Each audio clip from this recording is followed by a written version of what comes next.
Shalom Bapak Ibu dan saudara-saudara yang terkasih di dalam nama Tuhan Yesus Kristus. Puji nama Tuhan, kita masih diberikan Tuhan kesempatan untuk menikmati hidup ini. Dan tentu kita bersyukur untuk semua yang Tuhan telah berikan kepada kita. Di tengah situasi yang fluktuatif, di mana kita tidak melihat adanya kepastian, tentu Tuhan senantiasa terus memberikan kita kekuatan dan kemampuan untuk menghadapi setiap keadaan yang ada. Dan pada kali ini kita akan merenungkan bersama-sama kebenaran firman Tuhan yang terdapat di dalam Lukas pasal 5 ayat 1 sampai yang ke-11.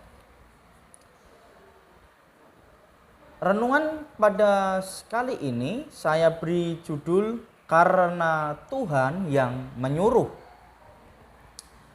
Nats ini sungguh sangat terkenal, nats yang singkat, nats yang biasa diberitakan, dikhotbahkan, diajarkan, dan banyak tema-tema yang bisa diambil dari nats ini.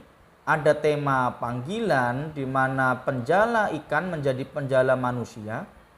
Ada juga tema tentang mujizat di mana Petrus dan teman-temannya menangkap ikan hingga jalannya terkoyak. Namun pada kali ini kita akan sama-sama belajar, sama-sama merenungkan dengan pandangan yang berbeda mengenai nats ini. Tadi saya sudah katakan bahwa renungan kita berjudul Karena Tuhan yang Menyuruh. Sebagai hamba-hamba Tuhan ataupun sebagai orang percaya, tentu kita sering menyatakan bahwa apa yang kami lakukan, apa yang kita lakukan adalah didasari karena Tuhan yang menyuruh. Karena Tuhan menyuruh kita untuk melakukan sesuatu, kita mengikutinya. Tetapi tidak semua orang percaya juga mendasari hal karena Tuhan yang menyuruh maka mereka melakukan sesuatu. Sama halnya dengan yang dialami oleh Petrus yang pada waktu itu masih menjadi seorang nelayan bersama teman-temannya. Diceritakan pada waktu itu Yesus sedang berdiri di pantai Danau Genesaret. Dan banyak orang yang mengerumuni dia hendak mendengarkan pengajarannya. Nah ketika itu karena Yesus berada di pinggir Danau Genesaret, maka ia ingin mengajar mereka dengan satu cara yang berbeda. Dia melihat ada dua perahu pada waktu itu di tepi pantai, dan ia bertemu dengan Simon dan memerintahkan Simon untuk menolakkan perahunya sedikit lebih jauh dari tepi pantai. Hal ini bertujuan agar Tuhan Yesus bisa mengajar orang-orang yang ingin mendengar pengajarannya pada waktu itu. Nah, Bapak Ibu dan Saudara yang dikasihi di dalam nama Tuhan Yesus Kristus, ada 3 perintah yang pada waktu itu Yesus perintahkan kepada Petrus. Pertama, Yesus memerintahkan supaya Petrus menolakkan perahunya sedikit lebih jauh dari tepi pantai.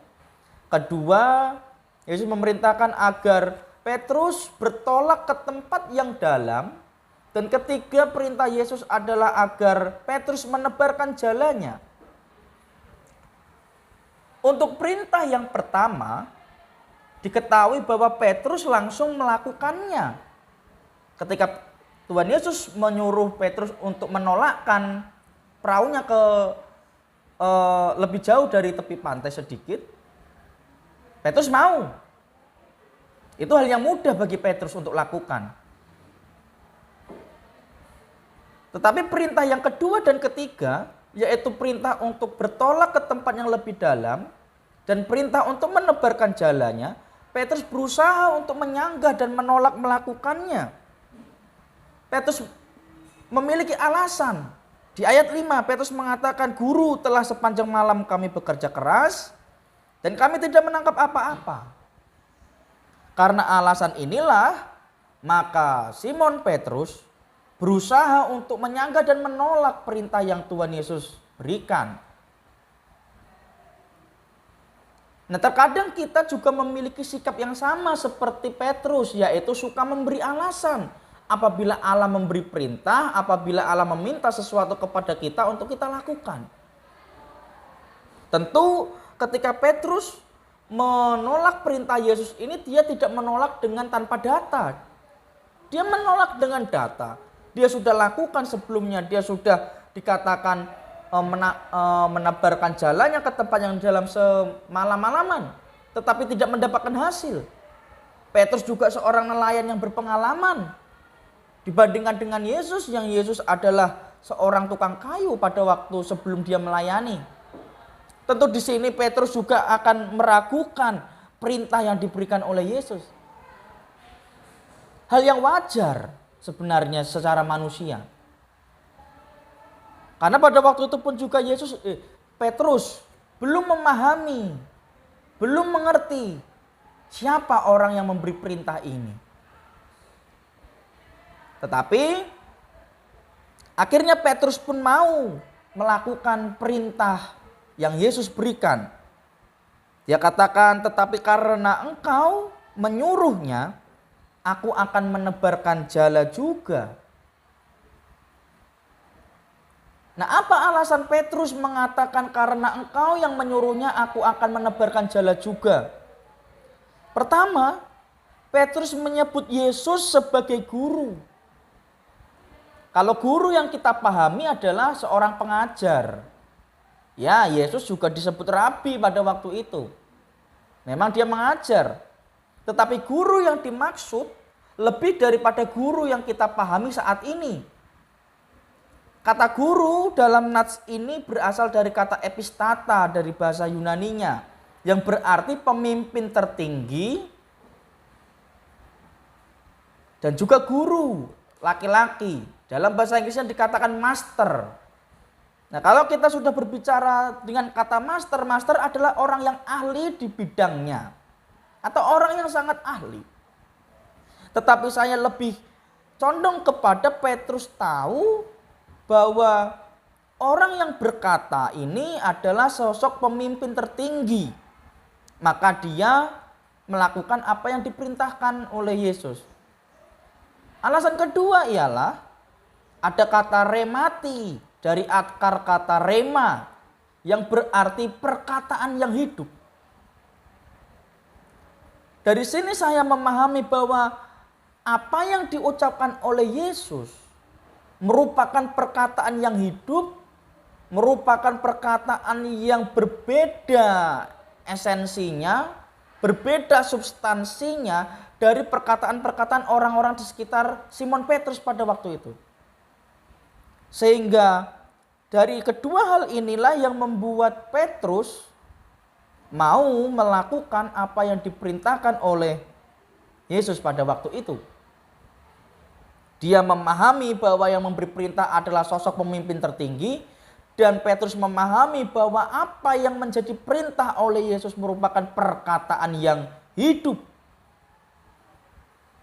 Bukan perkataan yang mati, bukan perkataan yang sekedar dikatakan oleh orang yang menyuruh.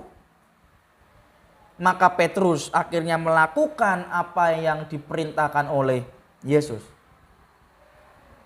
Lantas apa yang terjadi setelah mereka, Petrus dan teman-temannya melakukan perintah Yesus? Akhirnya terbukti bahwa mereka berhasil menangkap sejumlah besar ikan. Sehingga dikatakan bahwa hampir saja terkoyak. Bahkan Alkitab juga sudah katakan jala itu sudah terkoyak begitu. Dan ini melebihi dari apa yang menjadi pengalaman Petrus. Seumur-umur hidupnya Petrus tidak pernah mengalami hal yang seperti ini. Tetapi ketika dia melakukan apa yang Yesus perintahkan, terjadilah sesuatu yang belum pernah dia alami, yaitu mujizat.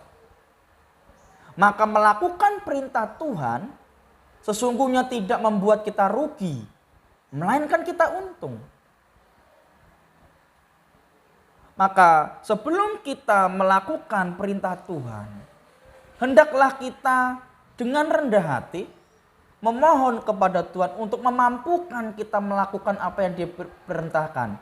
Memang terkadang yang Tuhan perintahkan kepada kita sebagai manusia itu adalah hal yang berat, adalah hal yang mustahil.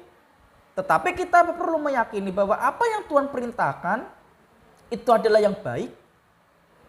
Dan Tuhan pasti akan memampukan kita untuk melakukan apa yang Tuhan perintahkan. Sehingga ketika waktu itu kembali lagi Petrus, setelah dia menangkap ikan yang begitu banyak, dia berlabuh ke tepi pantai. Apa yang dia katakan kepada Yesus waktu itu? Tuhan, pergilah daripada aku karena aku ini seorang berdosa. Ini adalah hal yang menarik yang bisa kita pelajari.